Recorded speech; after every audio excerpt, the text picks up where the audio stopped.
To the land of lost, welcome to the CGI world. एक ऐसी दुनिया जहाँ पर ग्रीन स्क्रीन का सबसे ज्यादा इस्तेमाल होता है। एक ऐसी दुनिया जो सपनों से भरी हुई है।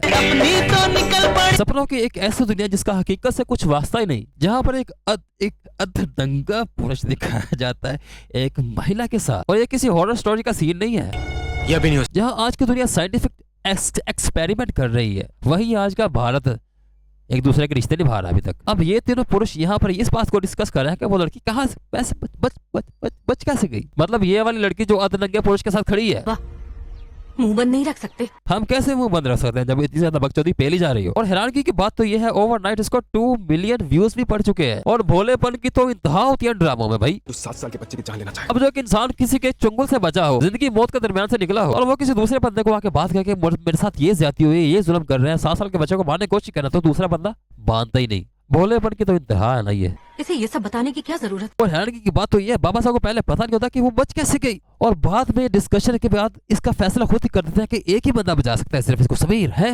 पहले इसको पता नहीं था, बाद में इसको पता चल गया।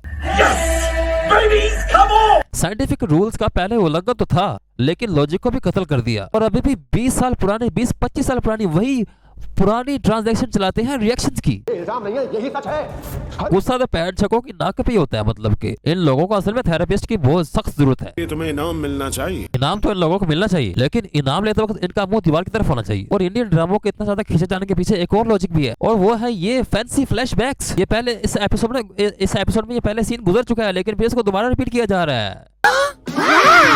अभी एक फ्लैशबैक गुजरा ही था, अधरंगा पुरुष एक और फ्लैशबैक में चला गया।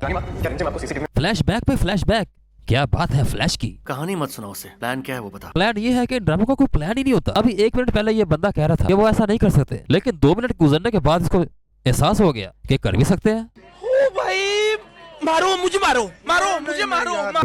वो सच है। अच्छा, इनकी कैसी डिस्कशन होती है। पहले तो खूब रोन करते हैं, उसके बाद दूसरा स्पेल होता है जब एक दूसरे की बात को अंडरस्टैंड करते हैं, और तीसरा स्पेल मैं आगे जाके बताऊंगा, क्योंकि वो आगे जाके खुलेगा। ऐसे नू तो सो रहे तो मगर लड़ाई हो रही भाई बच्चे मगर। मतलब ये घर भी है कि कोई कार है, कोई गुफा है, या कोई जादू का अड्डा है, ये किसी भी तरह से घर नजर नहीं आ रहा। ये देखो अभी भी रोने धोने वाला फेज शुरू है।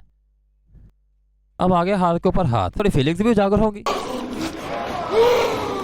एपिसोड के तकरीबन 10 मिनट और 57 सेकंड गुजर चुके हैं, लेकिन अभी तक इनकी गुफ्तगू खत्म नहीं हुई। इसमें इतनी अच्छी पार्टनरशिप चल रही थी। ओ भाई, मारो मुझे। ये सब देने के बाद यही बंदे में विचार यही आते हैं भाई कि इन ड्रामों को देखने के बजाय बस वैसे ही बंदा दीवारों को टकरे मार ले। ये लाहासिल गुफ्तगू चलती रही है। अभी 10 मिनट हो चुके हैं ये ड्रामों को चलते हुए, इस एपिसोड को चलते हुए। अब तकरीबन 12 मिनट हो चुके हैं, अभी तक इनकी महफिल बर्खास्त नहीं हुई। इतने में भाई साहब को एक और फ्लैशबैक आ गया। अब ये लेवल 2 शुरू हो गया, फ्लर्टिंग वाला। भाई ये बंदा कह रहा है कि मैं लड़कियों की इज्जत करता हूँ। लड़की के सामने नंगा होकर खड़ा हुआ कहता है मैं लड़कियों की इज्जत करता हूँ। और इस एपिसोड के आखिरी लम्हात में फिर से ये CGI का एक इफेक्ट दिखाया जाता है, जिसके एंट्रेंस जो इसके गेट्स हैं उन पे अंधेरा है। मतलब कोई बंदा है ही नहीं, ना कोई चौकीदार है, ना कोई लेना ना कोई देना। इतनी बड़ी हवेली है, और कुछ विंडोज पे अंधेरा है, बाकी सारी जगमग कर रही है। अभी वापस आके बात चर्चा हो रही है। दोनों अपनी बकचोदी पेल रहे होते हैं, लेकिन बच्चा परेशानी से कभी इधर देख रहा है, कभी उधर देख रहा है, उसके ऊपर से गुजर रहा है। जब कोई भी अपनी बकचोदी में मसरूफ हो तो उसको ख्याल नहीं होता कि कौन आ रहा है कौन जा रहा है। लेकिन जब ये आंटी दरवाजा खोलती है तो भाई साहब पहले दरवाजे के साथ लगा होता है, और ये भी उस छोटू के साथ खेलना शुरू कर देती है। कैसी हैरानगी की बात है कि ये लड़की है, किसी को नजर भी नहीं आ रहा, स्किन से भी नजर नहीं आ रहा। और हैरानगी पर एक और हैरानगी वाली बात है, जब ये आंटी वापस जाती है तो दरवाजा इधर से बंद होता है। मतलब ये लड़का आकर नहीं, लड़की आकर नहीं बंद करती दरवाजा, वही लड़का बंद करता है जो दरवाजे के पीछे होता है। इसी के साथ ये अधेड़ उम्र की आंटी एक अपने नौकर को ये हुक्म देती है कि जाओ उस काम करने वाली, उस हंसाने वाले के घर का पता करो, ये इससे पहले कहाँ काम करता था। और ये बकचोदी यही एंड हो जाती है इस एपिसोड की फिलहाल अब तक। उम्मीद करता हूँ कि तुम लोगों को ये वीडियो पसंद आएगी। इस वीडियो को सपोर्ट करने के साथ मुझे भी सपोर्ट करें। I really need your help. Till the next time, good bye.